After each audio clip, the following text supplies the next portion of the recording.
विष्णुमय जग वैष्णवांचा धर्म, भेदाभेद भ्रम अमंगळ.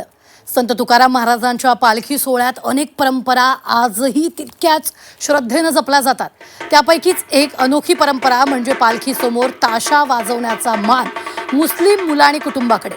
पालखीच्या अग्रभागी नगारा आणि चौघड्याच्या निनादात ताशाचा दंडनाट घुमत राहतो आणि त्याच तालावर भक्तीचा सोहळा अधिकच रंगतो. धर्माच्या सीमा ओलांडून सेवाभाव आणि श्रद्धेचा वारसा जपणाऱ्या मुलाणी कुटुंबाची ही परंपरा वारीतील सर्वच धर्मसमभावाचं प्रेरणादायी उदाहरण ठरतं. तुकोबांची सेवा करण्याचं भाग्य लाभल्याचा आनंद व्यक्त करत ही परंपरा पुढील पिढ्यांपर्यंत कायम ठेवण्याचा निर्धार मुलाणी कुटुंबानं व्यक्त केला.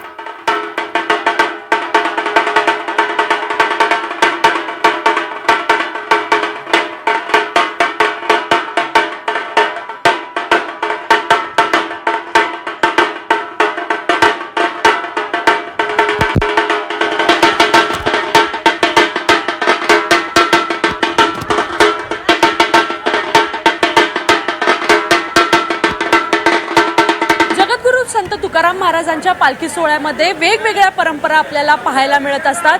देशभरातून महाराष्ट्रभरातून वारकरी येत असतात.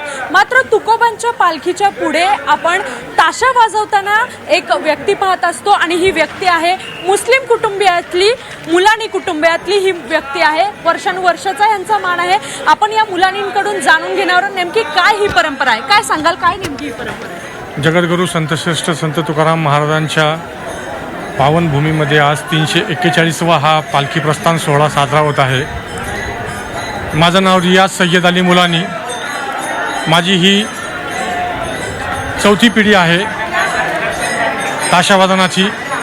देहूच्या बाहेर पालखीचं प्रस्थान होईल त्यावेळेस इनामदारवाड्यापासून हजरत अनगरशाह बाबा दर्गापर्यंत ही आमची सेवा दरवर्षी असते. निश्चितच आपण पाहतोय मुलाणी कुटुंबियाची जी आहे ही आताची चौथी पिढी आहे. मुलाणी